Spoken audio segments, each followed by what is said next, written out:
La bourse ou l'immobilier, lequel est le meilleur? Le débat devrait se terminer dans cette troisième partie.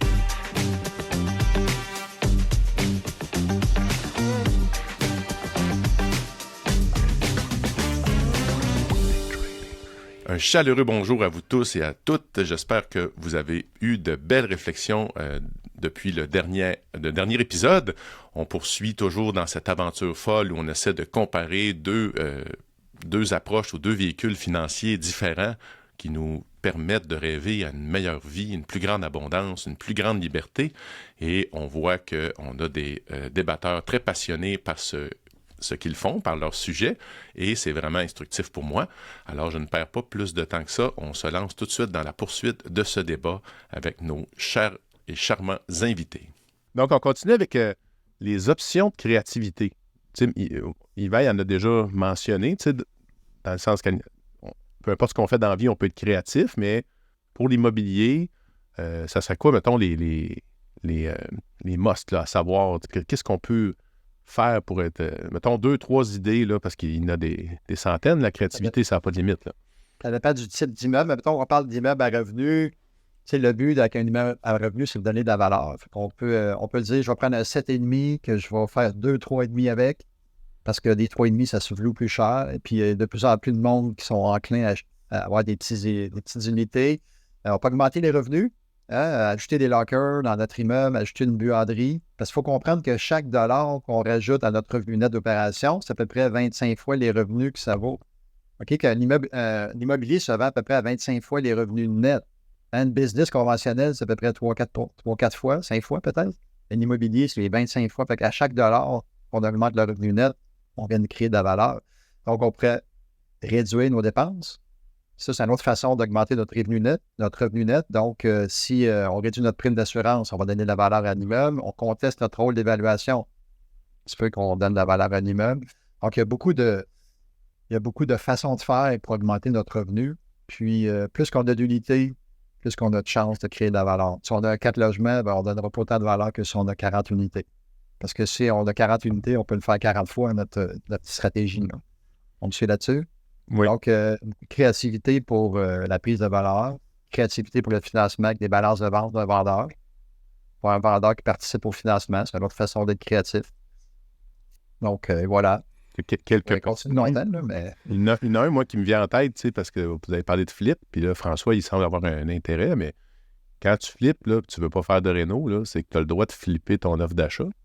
Tu peux revendre ton offre d'achat à quelqu'un sans acheter l'immeuble, sans même faire partie de la chaîne de possession. Hey, on se l'est fait faire, celle-là. J'ai acheté un bloc avec des amis récemment, et puis la personne avait la promesse d'achat. On s'est juste fait... Lui, il a fait 30 000 $ à trade là, en flippant son offre d'achat. Belle business, là. Si t'en fais plein de ça, ça devient une belle business, effectivement. Mais Pat, il met un point vers l'immobilier parce qu'on peut faire de l'argent sans argent. Sans même acheter, sans même courir de risque. Effectivement. Mais là, qu'est-ce qu'il vient de faire? Il vient de faire une trade, là. Il vient de faire une trade avec l'immobilier. Hein? Parce qu'on peut... il vient de faire comme un scalp. C'est un scalper. Oui. Qui a vendu son offre d'achat.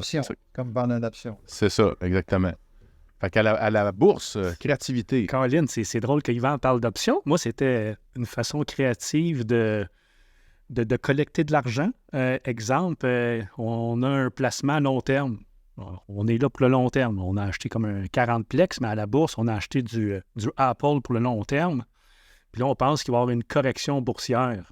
Mais on ne veut pas vendre notre titre parce qu'on n'est pas Nostradamus. On ne sait pas si le titre va chuter, mais on entend certains personnages aux nouvelles disant qu'un crash s'en vient. Puis là, il nous fait peur. Qu'est-ce qu'on fait? On peut y aller avec des options. Là, c'est un peu plus complexe, mais je donne des idées de créativité. Si on veut protéger notre investissement, on peut acheter des options de vente. Donc, en achetant des options de vente, ça, c'est profiter à la baisse du marché. Donc, si j'achète une option de vente sur Apple, si le titre chute, on va perdre de l'argent avec notre titre, mais on va faire de l'argent avec notre option de vente. Puis en plus, il y a un effet de levier là-dedans. Donc, c'est pour donner un mot que tout le monde peut comprendre, c'est comme s'acheter une assurance. S'acheter une option de vente, c'est s'acheter une assurance au cas s'il arrive quelque chose. Donc, si les marchés chutent, on fait de l'argent avec notre option de vente.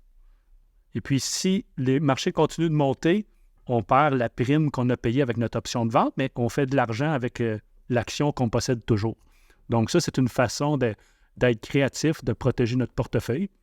Sinon, un peu plus, je ne veux pas dire complexe, mais il faut faire un peu plus nos devoirs. Moi, je le faisais sur le marché des taux d'intérêt, mais ça se fait à la bourse aussi. On prend deux compagnies là, vraiment semblables. Là, puis vite, là, deux compagnies semblables, on va dire Coke puis Pepsi. Tu sais, ils sont dans la même business. Et puis des fois, je n'ai pas les deux titres sous les yeux, là, mais généralement, ces deux titres-là vont ensemble. Tu sais, ils font pas mal la même chose. Et puis, des fois, on appelle ça faire un spread. On fait une vente à découvert sur un titre, puis on achète l'autre. Donc, exemple, il y a une mauvaise nouvelle qui est sortie sur les boissons gazeuses, ou on va dire sur Coke, puis c'est Coke qui se fait ramasser, ça descend, puis Pepsi tombe pas trop. Fait que là, le réflexe, ça serait de dire, ben là, Pepsi, il va aller rejoindre Coke. Ou Coke, c'est temporaire, il va remonter parce que Pepsi est haut. Donc, quand on voit ça, en français, on dit des écarts. En anglais, on fait le spread. Donc, le titre qui chute beaucoup, encore là, on fait nos devoirs. C'est pas une recommandation d'achat, mais je fais juste donner des trucs, des trucs à faire en bourse. Si on voit Coke chuter, on peut acheter Coke puis faire une vente à découvert sur Pepsi. C'est sûr qu'ultimement, on va perdre de l'argent sur un puis on va en faire sur l'autre. Mais le but, c'est que, tu sais, vous le voyez, là, mettons, Pepsi est ici puis Coke est là. Mais là, on espère que Coke remonte ici. Puis même si Pepsi tombe, là, puis Coke remonte tranquillement, on va perdre... Excusez, si on a fait une vente à découvert, si les deux montent, là, c'est ça. Mettons que ça monte, mais là, Coke, il va rattraper Pepsi. Fait qu'on va perdre de l'argent sur notre vente à découvert sur Pepsi, mais Coke, on va en faire. Donc, exemple, on va peut-être faire 5 $ avec Coke, mais on va en perdre 2 avec Pepsi. Donc, au net, il en reste 3. Donc, là, je ne sais pas si j'ai perdu des auditeurs, mais bref. Ceux qui écoutent, ils bougeaient ses mains, là. Oui, c'est ça. On faisait des exemples visuels. Il faut aller s'abonner à notre chaîne YouTube pour voir notre podcast visuel. Bon, mais bref, faire un écart entre deux produits semblables. Quand il y en a un qui est malmené, bien, on peut acheter ce titre-là puis faire une vente à découvert sur l'autre titre. Ça se fait sur les actions, ça se fait sur les taux d'intérêt, ça se fait sur plein de trucs.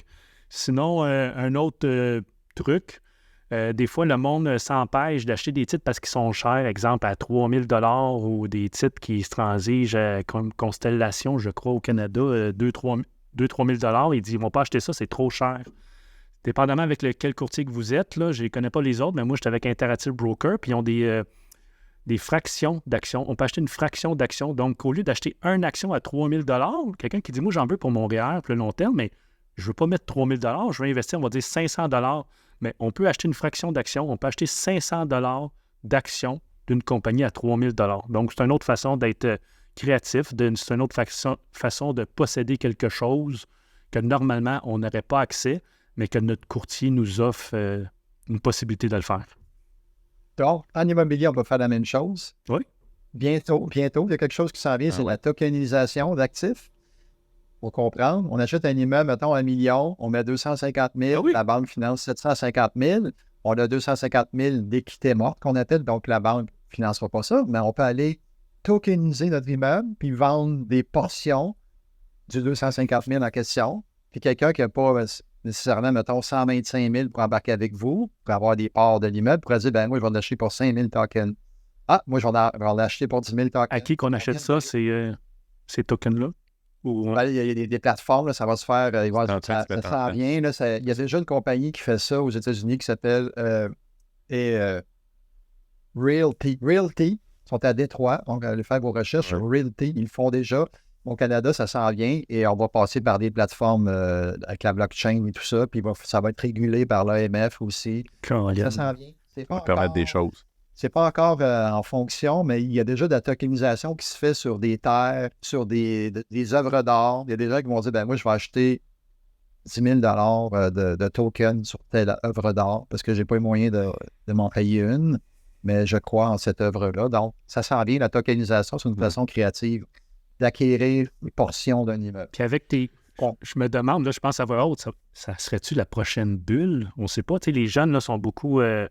ces ordinateurs, l'Internet, tout ça, puis eux autres possédaient un immeuble pas sûr que ça leur tente, là, mais comme tu dis, token, là, ça sonne crypto-monnaie, ça. Fait que il pourrait avoir un méchant boost là-dedans. Là. Ouais.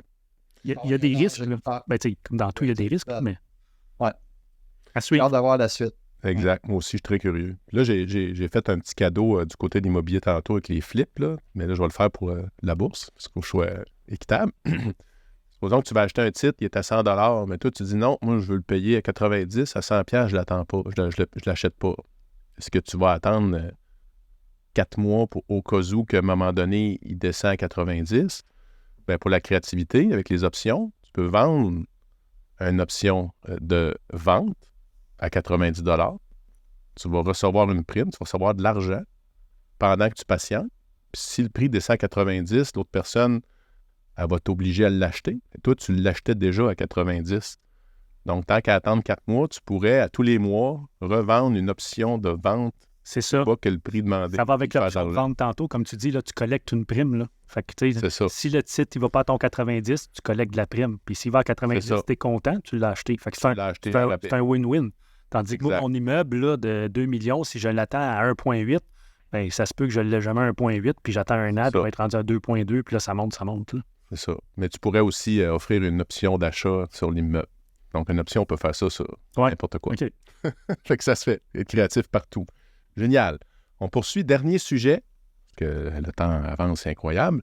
Au niveau fiscalité, lequel est plus avantageux, selon vous? On commence avec Yvan. Ça va être l'immobilier, là, mais... En fait, je connais pas assez la bourse. Qu'est-ce qu'on a comme avantage fiscal en bourse? Mais en immobilier, on peut reporter nos impôts. On peut encaisser, dans le fond, de l'argent chaque année en cash flow. Fait que notre immeuble génère du cash flow. Évidemment, il va y avoir de l'impôt à payer sur le cash flow et sur le capital qu'on a payé parce que ce n'est pas déductible d'impôt du capital. Seulement les intérêts sont déductibles sur un paiement. Donc, le capital va devenir imposable. Par contre, on peut prendre l'amortissement fiscal et reporter notre impôt à payer au moment de la revente. Donc, on reporte à plus tard, un peu comme un REER, on reporte à plus tard les impôts et on se fait rattraper à la revente. C'est le même principe en immobilier. Donc, on a un rapport d'impôt très intéressant en immobilier. On peut passer également à des dépenses. Donc, il y a certaines dépenses qu'on peut passer, des dépenses de bureau, dépenses de déplacement, de l'équipement. Évidemment, on est en affaire avec notre ordinateur. Il y a plein de choses qu'on peut déduire, comme j'imagine à la bourse aussi. Donc, ça, c'est fort intéressant. On n'a pas beaucoup d'avantages fiscaux en immobilier, mais quand même, ceux que j'ai nommés sont quand même intéressants, surtout l'amortissement fiscal, qui peut représenter des gros montants. Parce que ton revenu net, c'est un revenu considéré de placement, donc comme un revenu d'intérêt au taux d'imposition. Donc, en amortissant, tu as une grosse économie, là. À moins qu'on fasse un flip. Un flip, on ne peut pas faire d'amortissement parce que c'est un inventaire. C'est un inventaire qu'on roule. Donc, c'est un revenu d'entreprise. Et là, on peut avoir un petit taux d'imposition aux alentours de 18, si ma mémoire est fidèle. Sûrement qu'on peut le faire aussi à la bourse, mais on peut s'incorporer. Puis les profits, ils restent dans la compagnie, non dans nos mains. Fait qu'on a moins d'impôts à payer dans la compagnie. Si c'est un revenu d'entreprise, quand on fait des flips, par exemple, quand on est opérant. Donc, pour la bourse, François? Des fois, j'aurais le goût de le dire à brûle pour le point, mais là, je vais le dire d'avance. C'est humoristique, là, c'est pas vrai. Mais voyons, la bourse, je me rouvre un compte offshore puis je paye pas d'impôts, franchement. Et voilà, c'est facile de même. Non, mais sinon, côté bourse, ça rejoint un peu Yvan. On peut transiger via compagnie. On peut s'ouvrir une compagnie, puis on peut dire c'est notre société de gestion. Donc, sous le nom de notre compagnie, puis ceux qui comprennent un peu les principes de compagnie, le premier 500 000 est imposé, dépendamment du taux, là, est imposé à 20 %. Donc, un peu comme Yvan tantôt a dit, on peut laisser l'argent dans notre compagnie, puis plus tard, on décidera qu'est-ce qu'on en fait. Mais bref, ceux qui investissent en bourse, mettons, vous faire du day trading, dépendamment du salaire que vous avez, mais si vous faites 100, 200, 300 000 pour du day trading, on n'a pas besoin nécessairement de tout cet argent-là pour vivre. Donc, si on paye 20 % d'impôts, puis on laisse ça dans la compagnie, c'est quand même avantageux fiscalement, puis on décidera plus tard, on se le donne-tu en dividende, encore là en salaire ou en dividende. Mais sinon, un côté où je crois qu'il est plus avantageux pour la bourse, point de vue fiscal, on peut investir, puis là, je ne parle pas de day trading parce que c'est à proscrire là-dedans, Mais si on investit pour le long terme dans un REER ou un CELI, surtout le CELI, l'argent qu'on fait, c'est libre d'impôt, là. Donc, je ne pense pas qu'on peut faire ça avec l'immobilier, là. L'immobilier, un jour, quand on va vendre, on va être imposé, je crois. Et puis, le Tu peux acheter un immeuble avec un CELI, Yvan? Oui.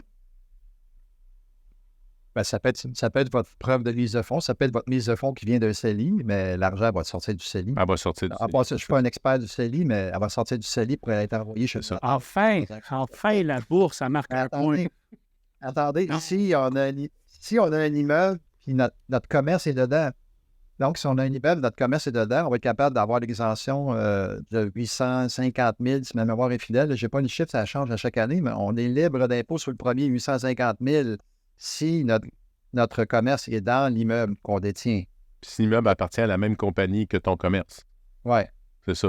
C'est quand même non négligeable. Majeur. Oui, c'est quand même majeur. Puis quand on devient gros en immobilier, puis on se qualifie en termes d'heures de salaire puis d'employés, ma mémoire, c'est 5 employés. On a 5 employés, puis on a 30 heures. Donc, on a le droit au petit taux. Fait que là, on n'est plus à 53 comme un revenu de placement. On tombe à je pense que c'est du 18 ou du 26, je ne sais plus trop. Mais bref, on a le petit taux. Puis là, ça devient fort intéressant. Donc, OK, mais là, pendant qu'Yvan en parle, là, puis je l'écoute, c'est très intéressant. Je suis en train de réfléchir un peu dans l'optique du webinaire que j'ai fait, là, comment devenir riche, c'était pour les jeunes, là, comment devenir riche. Les jeunes veulent devenir riches rapidement. On ne va pas péter leur ballon rapidement, un peu comme l'immobilier. Rapidement, je ne crois pas. Ça peut arriver, là, mais c'est plus rare. Mais il faut se construire un portefeuille. Et puis la 8e merveille du monde, c'est quoi à la bourse? C'est les intérêts composés. Donc, si on commence avec un petit montant, on va dire 1 200 $ par année, c'est 100 $ par mois. Quelqu'un qui débute peut facilement, je crois, mettre 100 $ par mois quand on a un salaire. Je ne parle pas nécessairement quand on est étudiant, là, mais quand on commence à travailler. Puis après ça, on peut en mettre plus. Mais bref, avec les intérêts composés, le rendement dans un CELI, là, c'est maximisé à 6 000 ou 6 500, je crois, le CELI. Mais bref, si on maximise notre CELI à chaque année, puis avec les intérêts composés, à l'abri de l'impôt, ça fait un méchant pactole là, quand ça va être le temps de le retirer. Là. Si on génère entre 5 et 10 si on prend un produit, je prends, mettons, puis là encore là, ce n'est pas un conseil d'achat, mais si on prend le S&P 500, que les 80 dernières années, il rapporte en moyenne. En moyenne, ça veut dire des fois plus, des fois moins, mais en moyenne 10 par année. Si vous mettez ça dans un CELI avec l'intérêt composé, au bout de 40 ans, là, ça fait, on parle de 10 mais là, on parle du 10 non imposable quand on va le retirer. Là, c'est fou, là, l'argent qu'on peut... Immobilier, je ne crois pas qu'on... Peut-être que oui, peut-être que non, là, mais... Je ferais encore mieux. Que ça. J'achèterais un immeuble avec l'argent des autres, comme on a dit tantôt, qui me rapporterait un cash flow. Puis je prendrais ce cash flow-là, puis je ferais ce que tu dis avec. M'en sors pas! Ben oui, c'est vrai. Ouais. Créativité, on a un cash flow, on a payé pour ce qu'on fait, fait qu'on a un cash flow tout de suite. Pour te relancer dans cette idée-là, le monde dit tout le temps, est-ce qu'il faut investir dans le REER ou le CELI? Un de mes membres m'avait apporté une idée. On place ça dans le REER, on maximise notre REER, puis avec le retour d'impôt qu'on a, on prend cet argent-là, puis on l'investit dans le CELI. C'est un peu la même... meilleur des deux mondes. Meilleur des deux mondes, là. Fait que... Moi, de regard, là, je trouve ça fascinant, j'aime ça au bout, mais de mon regard, au niveau fiscalité, là, puis là, on s'entend, tout le monde a compris qu'on n'est pas des fiscalistes, on est des entrepreneurs, puis on fait notre chemin comme tout le monde là-dedans. Les deux mondes sont pareils. Tu sais, tu as parlé de flip. Flip, c'est un revenu d'entreprise. Quand on fait du scalping, c'est un revenu d'entreprise. On fait des flips d'actions ou des flips de peu importe le produit. Quand on garde à long terme, c'est un gain en capital pour les deux. Quand on a un revenu d'intérêt, si on prend un CPG ou qu'on prête, ça devient un taux d'intérêt, un revenu d'intérêt, donc un plus gros taux d'imposition. Fait que les deux ont la même réalité. Je pense que l'impôt a été structuré que c'est déjà établi. Mais j'ai beaucoup aimé quand même le dernier commentaire d'Yvan qui permet d'amener les deux parce que ça m'amènerait à la conclusion, là, si ça vous va, là, parce que c'était pas un vrai débat enflammé là, où on veut détruire l'autre. C'était vraiment, moi je trouvais ça fascinant, mais dans les faits, les deux sont possibles. Ah, t'as peu. OK, vas-y. Mais attends, un commentaire. va voir. Moi, Des fois, on parle de cordonnier mal chaussé. Je prône la diversification. Quand j'étais à mes débuts en bourse, j'avais fait beaucoup d'argent rapidement, puis le monde disait d'investir en immobilier. Puis pour se diversifier, tout simplement, puis je ne l'ai pas fait. Puis aujourd'hui, on voit qu'est-ce que c'est l'immobilier. La bourse me va bien, sauf que je n'ai pas vraiment beaucoup d'immobilier. J'ai commencé sur le tard. Toi, Yvan, es-tu cordonnier mal chaussé? Est-ce que tu as commencé de l'immobilier, mais est-ce que tu as des placements boursiers? Ou as-tu commencé tard? Ou tu as fait un all-in immobilier? Ou en partage, tu t'es diversifié? Non, le placement boursier que j'ai, c'est un prêt levier. En fait, j'ai emprunté de l'argent qui a été placé avec un rendement et que les intérêts que je paye sur mon placement permettent, dans le fond, de réduire mes impôts parce que c'est une dépense dans le but de générer un revenu de l'autre bord. Fait que je réduis mes impôts d'un côté et de l'autre bord, j'ai un placement qui grossit sans avoir mis d'argent dedans. Donc, c'est le seul placement boursier que j'ai pour l'instant. OK. T'as-tu commencé un peu comme moi plus tard ou t'as commencé ça jeune? Ou surtout que tu étais parti en immobilier, t'es allé là-dedans? Non, j'aurais dû le faire plus tôt. Là, comme tu parlais d'effets composés tantôt, Ouais. j'aurais dû le faire. L'avoir connu, cette technique-là, il y a 25 ans, je l'aurais fait. Mais je la connaissais pas. Je l'ai découvert il y a 4-5 ans. Donc, c'est ça que Yvan, présentement, j'imagine, qui enseigne, qui monte dans ses trucs. Puis c'est la même chose que j'enseigne de mon côté. Il faut commencer jeune. C'est super important. Il faut profiter de l'effet de levier qui est réaliste, qui est contrôlé aussi, parce que l'effet de levier, ça peut être dangereux. Mais quand on a des professionnels qui nous montrent un peu comment ça fonctionne, je crois qu'au bout de la ligne, ça peut être très payant. Donc, si les jeunes nous écoutent, là, immobilier, allez avec Yvan, professionnel. Puis si la bourse vous intéresse, venez me voir. On va vous montrer comment devenir riche. Pas nécessairement rapidement, mais sur le long terme, on peut quasiment le garantir qu'on va bien s'en sortir. Oui, puis le premier investissement, c'est en soi-même. Investissez sur vous, formez-vous, apprenez le plus possible. C'est là qui fait que ça fonctionne ou pas, peu importe le domaine. Ça, c'est... Fait que je vais passer à ma conclusion. Yvan, oui. Avant que tu fasses la conclusion, je fais une petite mise en garde sur ce qu'il a dit, puis c'est très, très, très bon ce que dit François. Devenir riche rapidement, là, c'est très, très rare. Une fortune overnight, là, c'est très rare que ça arrive. La richesse va se bâtir dans le temps. On peut faire de l'argent rapidement. On peut dire, hey, j'ai fait un flip à 30 000, j'ai vendu des actions in and out, tout ça, puis j'ai fait 50 000 en 2 mois. Mais c'est pas de même qu'on s'enrichit. C'est pas en faisant de l'argent rapidement qu'on s'enrichit. Tant qu'à moi, on s'enrichit parce qu'on a des actifs qui prennent la valeur dans le temps, puis en immobilier qui se paye, c'est encore mieux. Donc, prennent la valeur, ils se payent, c'est le même qu'on va s'enrichir dans le temps. Ouais. Soyez sages, essayez pas de faire ça rapidement. Le succès se construit plutôt que d'être juste chanceux. Là. Même s'il y a des gens qui gagnent à l'auto des fois, parce que d'acheter un billet de l'auto, c'est une 13 milliards. C'est impossible. OK, super. Ça, c'est vraiment, vraiment intéressant. Fait que la conclusion, là, c'est que les deux sont possibles, bien entendu. Moi, j'aurais envie de dire aux gens, faites attention là-dedans si les deux vous interpellent. C'est qu'à un moment donné, il y a une question de focus aussi là, dans la vie. Si on ne focus pas au départ, moi, je pense qu'on en choisit un. Puis quand on a le succès, là, on peut se permettre peut-être de diversifier. Là, c'est vraiment des réflexions et non pas, comme on l'a dit plusieurs fois, des recommandations. Puis c'est parce que si on veut devenir bon dans un domaine spécifique, s'éparpiller, c'est pas la meilleure stratégie. Puis là, je vous parle, puis je me parle à moi-même, parce que moi, je suis un grand explorateur, j'essaie plein de choses, puis des fois, je me suis éparpillé dans ma vie. Donc, d'apprendre quand même à décider, je vais maîtriser un sujet, je vais le développer, puis je vais me lancer là-dedans, je pense que c'est une bonne idée. Mais dans tous les cas, c'est très fascinant ces deux mondes, puis c'est des générateurs d'abondance. Alors, je termine avec ma petite maxime traditionnelle. Le trader et l'investisseur immobilier qui savent diversifier leurs sources de revenus mettent plus de chances de leur côté dans l'atteinte d'une plus grande abondance. Alors, sur ce, bon trading, bon flip, bonne transaction, bons investissements à tous.